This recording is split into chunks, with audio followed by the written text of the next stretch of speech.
অদৃশ্য রাজকুমারী। এক সময় মায়ানগরীতে অলিভিয়া নামে এক রাজকন্যা থাকত। অলিভিয়া ছোটবেলা থেকেই তার মা বাবার ছায়ায় বড় হয়ে উঠেছিল। তার মা বাবা দুজনেই ছিল খুবই প্রাণবন্ত। সেই দিনটি ছিল অলিভিয়ার জন্মদিন। রাজসভায় অনেক অতিথি আমন্ত্রিত ছিলেন। সেই সময় মন্ত্রী এসে রাজাকে বললেন, রাজামশাই, আপনার নতুন দেওয়া আদেশটা আমাদের খুবই পছন্দ হয়েছে। আপনি যেভাবে কর আদায়কারীদের শায়েস্তা করেছেন সেটি প্রশংসনীয়। ধন্যবাদ। এই যে, এটি হলো আমার মেয়ে। ও আচ্ছা, হ্যালো ছোট্ট অলিভা। এটি শুনে অলিভিয়ার মুখটা ছোট্ট হয়ে গেল। ওর নাম অলিভা নয়, ওর নাম হলো অলিভিয়া। ও আচ্ছা আচ্ছা, রাজামশাই আমি দুঃখিত। আচ্ছা, তোমরা ওকে ওর জন্মদিনের শুভেচ্ছা জানিয়েছো? ও না তো, শুভ জন্মদিন অলিভিয়া। আচ্ছা রাজামশাই, ওই নতুন ফরমানটার ব্যাপারে কিছু বলুন। রাজকন্যা মনে মনে ভাবতে লাগলো, আমার মুকুটটা তো বেশ চকচক করছে, আমার পোশাকটাও তো খুব উজ্জ্বল, তাও কেন সবাই আমাকে উপেক্ষা করে দিচ্ছে? এই কথা ভাবতে ভাবতে সে উদাস হয়ে রাজপ্রাসাদের বাইরে বাগানে গিয়ে বসল। তাকে কাঁদতে দেখে এক দুষ্টু ম্যাজিশিয়ান সেখানে এসে হাজির হলো। তোমার কি হয়েছে রাজকুমারী? তুমি কাঁদছো কেন? আপনি কে? সেসব কথা ছাড়ো। আমি অনেকক্ষণ ধরে দেখছি তুমি এখানে বসে কাঁদছো। আমার কাদার কারণটা বড্ড তুচ্ছ। আমি তোমার কথায় সহমত হতে পারলাম না। একজন রাজকুমারীর দুঃখের কারণ কখনোই তুচ্ছ হতে পারে না। তোমাকে সবাই উপেক্ষা করে, তোমায় দেখেও দেখে না, কি তাই না? মাঝে মাঝে মনে হয় আমি অদৃশ্য। আমি যদি সত্যি অদৃশ্য হয়ে যেতে পারতাম তাহলেই বোধহয় ভালো হতো। তাহলে হয়তো ওনারা আমার গুরুত্ব বুঝতেন। আমরা কি একটা পরীক্ষা করে দেখতে পারি? মানে?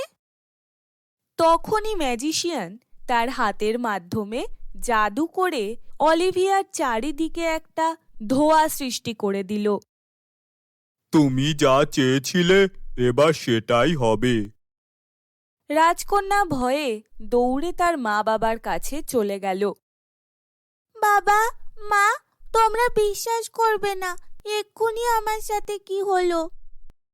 এই বলে রাজকন্যা যেই তার বাবা আর মায়ের হাত ধরতে গেল, তখনই রাজকন্যার হাত হাওয়ার মতো অদৃশ্য হয়ে গেল। ওরা কেউ রাজকন্যাকে দেখতেই পেল না। দেখলে তো, তোমাকে ওরা এখনই ভুলে গেছে।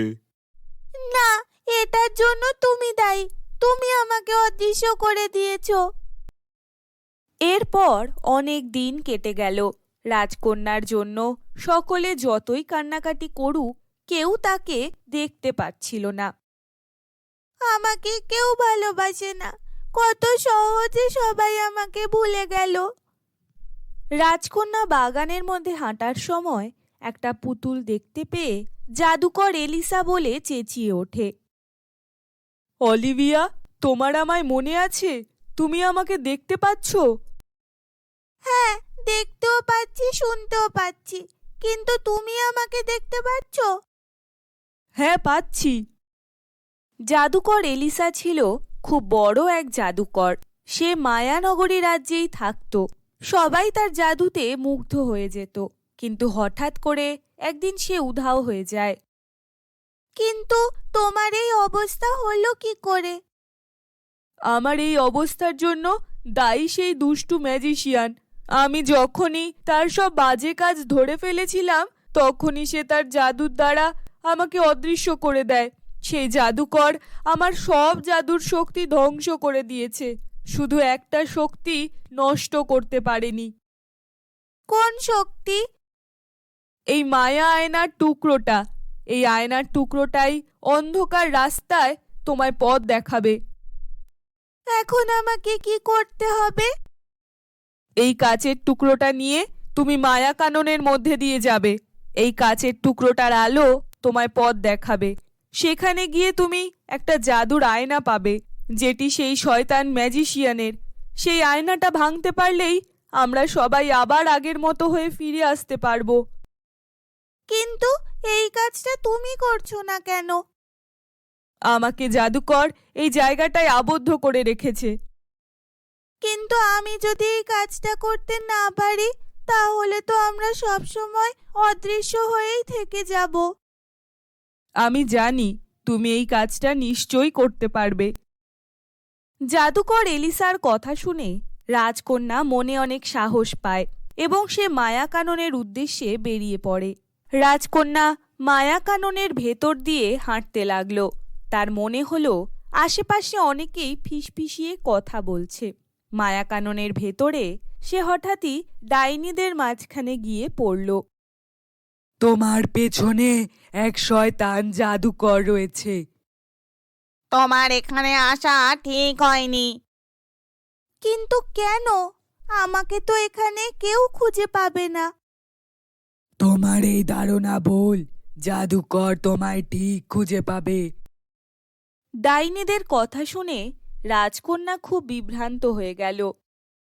তোমরা আমায় দেখতে পাচ্ছ? একটা সামান্য জাদুর দ্বারা একটা সাহসী হৃদয়কে কখনো লুকিয়ে রাখা যায় না। আর জাদুকর তোমার পিছনে আছে। সে তোমার জন্য এক মায়াবৃত্ত সৃষ্টি করবে। তোমার পরিবারের লোকেদের সামনে এনে তোমাকে দুর্বল করার চেষ্টা করবে। সে তোমার জন্য অনেক ফাঁদ পেতে রেখেছে, কিন্তু এলিসার জাদুর কাঁচের টুকরোর সাহায্যে তুমি সব বিপদ অতিক্রম করতে পারবে। ধন্যবাদ আপনাদের আমাকে সাবধান করার জন্য। এরপর রাজকন্যা ডাইনিদের ধন্যবাদ জানিয়ে সেখান থেকে আগের পথের দিকে রওনা দেয়। কিন্তু সে যতই হাঁটছিল, সে বারবার ঘুরে ফিরে একটা ফাঁকা জায়গায় এসে পৌঁছাচ্ছিল। এটা কি হচ্ছে? আমি বারবার এই ফাঁকা জায়গায় এসে দাঁড়াচ্ছি। আমি একটা বৃত্তের মধ্যে গোল গোল করে ঘুরে যাচ্ছি। এমন সময় জঙ্গল থেকে শয়তান জাদুকর বলে উঠল, হো হো হো হো হো হো হো হো। তুমি যতই চেষ্টা করো, তুমি এই বৃত্তের মধ্যে থেকে বেরোতে পারবে না। তুমি যে কাজ করতে এসেছো, তুমি সেই কাজে সফল হবে না। এই কথা শুনে রাজকন্যা কিছুক্ষণ আবার দৌড়ালো, কিন্তু শেষ পর্যন্ত কিছু বুঝতে না পেরে সে এলিসার দেওয়া সেই কাঁচের টুকরোটা নিজের বুকের মধ্যে চেপে ধরে বলে উঠল, হে জাদুর কাঁচের টুকরো, আমাকে পথ দেখাও। রাজকন্যার একথা বলার সঙ্গে সঙ্গে তার কাছে থাকা টুকরোটা জ্বলে উঠল, আর সঙ্গে সঙ্গে শয়তান জাদুকরের মায়া শেষ হয়ে গেল। জঙ্গলের গাছগুলো দুপাশে সরে গিয়ে দূর থেকে এক আলোর আভার মাঝখানে দেখা গেল মায়া আয়না। আয়না থেকে বেরিয়ে আসা সেই শক্তিটা ফিরে গিয়ে সেই জাদুকরের গায়ে গিয়েই লাগলো, আর জাদুকর তৎক্ষণাৎ ভস্ম হয়ে গেল। না না না। এরপর সে আয়না থেকে কিছু ব্যক্তি বেরিয়ে এলো। তোমরা কারা? আমাদের শয়তান জাদুকর ওই জাদুর আয়নার মধ্যে বহু বছর ধরে আটকে রেখেছিল। আজ তুমি আমাদের সেই আয়না থেকে মুক্তি দিলে। এরপর রাজকন্যা সকলের সাথে নিজের রাজ্যে ফিরে এলো। ধন্যবাদ তোমাকে রাজকন্যা, তোমার জন্য আমি আজ আবার মুক্ত হতে পারলাম। রাজকন্যা, তুমি ফিরে এসেছো। আমি ভাবলাম তোমরা আমাকে ভুলে গেছো। আমরা আমাদের আদরের কন্যাকে কিভাবে ভুলতে পারি? একটা কথা তুমি সব সময় মনে রাখবে, আমরা তোমাকে খুব ভালোবাসি। আমরা তোমাকে কখনো ভুলবো না। বন্ধুরা, তোমাদের কমেন্ট করার নাম দিয়ে আজকের গল্প বানিয়েছি। যারা যারা নিজের নাম দিয়ে গল্প বানাতে চান, তাড়াতাড়ি আমাদের এই ভিডিওতে নিজের নাম লিখে কমেন্ট করুন।